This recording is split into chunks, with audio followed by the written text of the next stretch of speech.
लालची आदमी की कहानी greedy man. Story in Hindi. यहाँ हम आपको जादुई हथौड़े की कहानी बताने वाले हैं। एक बार की बात है कि एक छोटे से शहर में एक लालची आदमी रहता था। वह बहुत ही धनी था, लेकिन इसके बावजूद भी उसकी लालच का कोई अंत नहीं था। उसे सोना और कीमती वस्तुएं बहुत प्रिय थीं। लेकिन एक बात जरूर थी कि वह अपनी बेटी को सबसे ज्यादा प्यार करता था। एक दिन उसे एक परी दिखाई दी।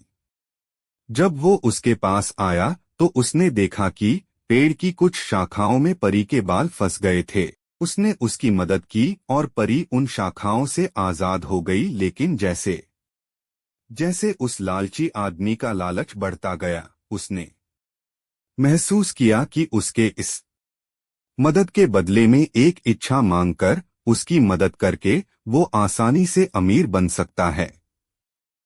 ये सुनकर परी ने उसे एक इच्छा की पूर्ति करने का मौका भी दिया।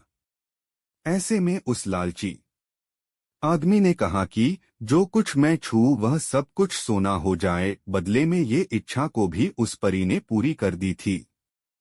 जब उसकी इच्छा पूर्ण हो गई, तब वो लालची आदमी अपनी पत्नी और बेटी को अपनी इच्छा के बारे में बताने के लिए घर भागा गया। लालची आदमी ने हर समय पत्थरों और कंकड़ को छूते हुए और उनको सोने में परिवर्तित होते हुए देखा, जिसे देखकर वो बहुत ही खुश भी हुआ।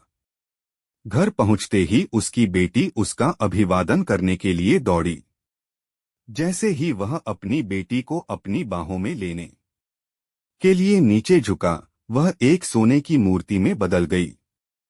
ये पूरी घटना अपने सामने देखते ही उसे अपनी गलती का एहसास हुआ और वह बहुत दुखी हुआ।